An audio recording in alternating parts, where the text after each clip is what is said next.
তিনটি রাজনৈতিক সংগঠন জাতীয় নাগরিক পার্টি, এনসিপি, আমার বাংলাদেশ পার্টি, এবি পার্টি এবং রাষ্ট্র সংস্কার আন্দোলন, আমরা তিনটি রাজনৈতিক দলের পক্ষ থেকে আজকে এখানে উপস্থিত হয়েছি আমাদের একটি যৌথ উদ্যোগ ঘোষণার জন্য। এবং দীর্ঘদিন ধরেই আমরা এই একটা ঐক্য প্রক্রিয়ার ভিতরে ছিলাম। আমরা চেষ্টা করতেছিলাম যে ২৪-এর গণ অভ্যুত্থানের পরে যে পরিবর্তনের আকাঙ্ক্ষাটা বাংলাদেশে তৈরি হয়েছিল, মানুষের মধ্যে তৈরি হয়েছিল এবং যেখান থেকে দাবি উঠেছিল নতুন বাংলাদেশের এবং সংস্কারের, কিন্তু আমরা ঐক্যমত কমিশনের পুরো প্রক্রিয়ায় এবং গত প্রায় দেড় বছরে আমরা কিন্তু তার সম্পূর্ণ বাস্তবায়ন করতে পারি নাই। আমাদের সেক্ষেত্রে অনেক জায়গায় হতাশা রয়েছে। আমরা দেখেছি ঐক্যমত কমিশনে প্রত্যক্ষ এবং পরোক্ষভাবে নানান শক্তি নানাভাবে সংস্কারের বিরোধিতা করেছে এবং বাধাগ্রস্ত করার চেষ্টা করেছে। কিন্তু আমরা যারা সংস্কারের পক্ষে, পরিবর্তনের পক্ষে এবং গণ অভ্যুত্থানকে সফল করার জন্য, তার আকাঙ্ক্ষাগুলোকে সফল করার জন্যই আন্তরিকভাবে কাজ করে এসেছে। এখন আমরা যারা আন্তরিকভাবে চাই, আমরা সেই রাজনৈতিক শক্তিগুলো ঐক্যবদ্ধ আজকে হয়েছি। আমাদের এই ঐক্য প্রক্রিয়া আজকে শুরু হয়েছে এবং এটা চলমান থাকবে। আমরা বাংলাদেশের মানুষকে আমরা আহ্বান করছি, বার্তা দিচ্ছি, যারা গণ অভ্যুত্থানের পক্ষে, সংস্কারের পক্ষের শক্তিগুলো আমরা ঐক্যবদ্ধ হচ্ছি। আমরা বাংলাদেশকে পুরাতন রাজনীতির পথে আর ফেরত যেতে দেব না।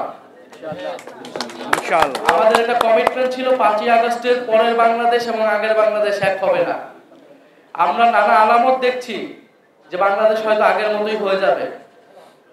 আমরা সেই ধরনের হতাশা এবং ভীতি মানুষের ভিতরে দেখতে পাচ্ছি। আমরা সেই সাহসটা জানাতেই আজকে এসেছি।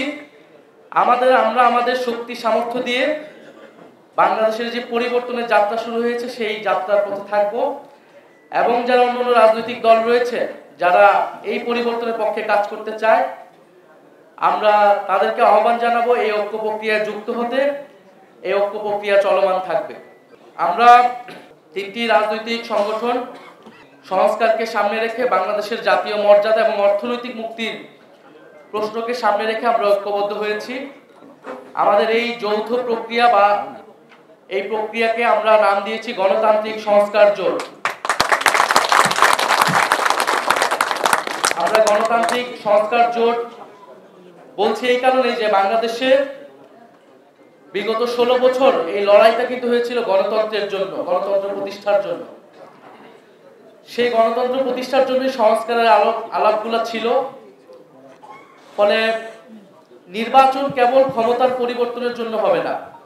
এই নির্বাচনটাকে আমরা রাজনৈতিক নির্বাচনে পরিণত করতে চাই দেশ বদলের জন্য, সংস্কার প্রক্রিয়া বাস্তবায়নের জন্য এবং আমাদের অর্থনৈতিক মুক্তির যাত্রাকে অব্যাহত রাখার জন্য আমরা এই নির্বাচনে অংশগ্রহণ করতে চাই এবং আমরা সেটা ঐক্যবদ্ধভাবে অংশগ্রহণ করব নির্বাচনে। আমরা দেখছি দেশ আজকে বিভাজিত হচ্ছে, নানান প্রক্রিয়ায় দেশকে বিভাজিত করা হচ্ছে এবং যে সকল প্রশ্নগুলা এই মুহূর্তে বাংলাদেশে সবচেয়ে জরুরি ছিল আলোচনা করার, যে আমাদের গণতান্ত্রিক সংস্কার, আমাদের অর্থনৈতিক সংস্কার, আমরা দেখতে পাচ্ছি যে নানাভাবে সেই প্রশ্নগুলোকে ঢাকা দিয়ে অগুরুত্বপূর্ণ অনেকগুলো বিষয়কে গুরুত্বপূর্ণ করে তোলার চেষ্টা করা হচ্ছে এবং বিভিন্ন দলকে সিটের লোভ দেখিয়ে নানা জোটে নিয়ে যাওয়ার চেষ্টা করা হচ্ছে। আমরা এই সকল যে অফার বিভিন্ন দল থেকে আসছে, আমরা সেগুলোকে সাদরে প্রত্যাখ্যান করি এবং আমরা মনে করি যারা সংস্কারের পক্ষে, বাংলাদেশকে একটি সার্বভৌম এবং মর্যাদাবান রাষ্ট্র করার পক্ষে লড়াই আমরা এতদিন করেছি, আমরা ঐক্যবদ্ধ থাকবো। ফলে এই জোটটা কেবল নির্বাচনী জোট না, এই জোটটা মূলত রাজনৈতিক জোট।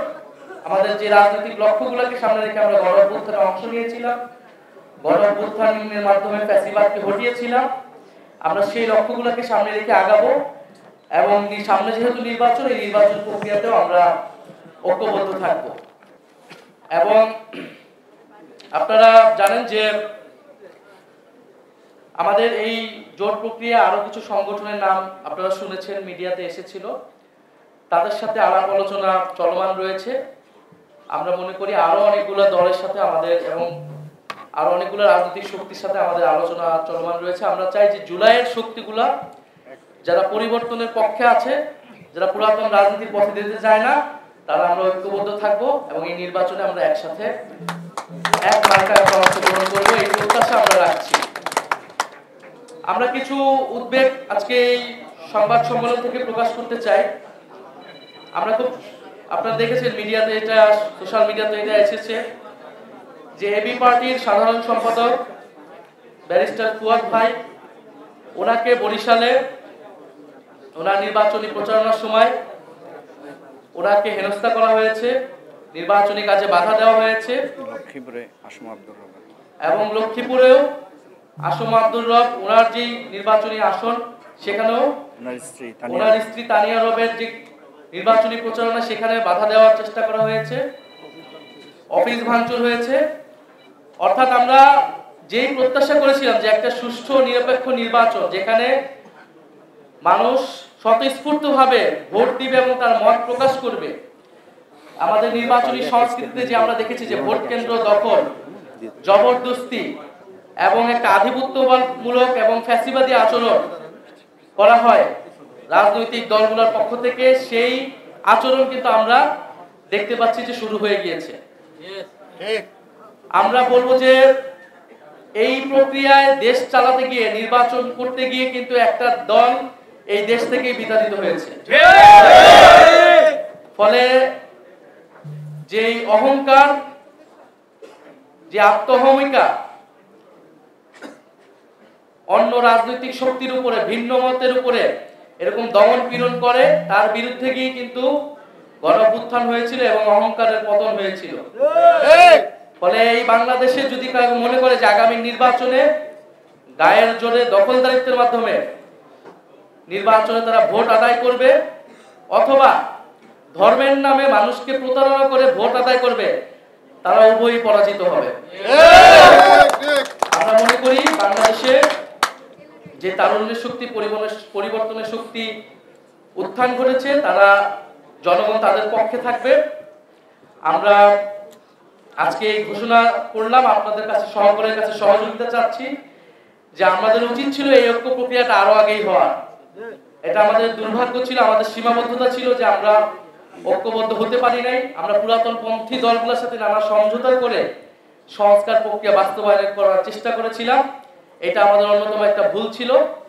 আমরা এখন খুবই পরিষ্কারভাবে যারা সংস্কারের পক্ষে আন্তরিক, তাদেরকে নিয়ে আমরা আগাবো এবং পুরাতন পন্থী দলগুলোকে আমরা আহ্বান জানাবো যে আপনারা নিজেদের দলের অভ্যন্তরে সংস্কার আনুন, গণতন্ত্রের পথে আসুন এবং বাংলাদেশ যে পরিবর্তনের পথে আসছে সেটার সাথে নিজেকে পরিবর্তন করুন।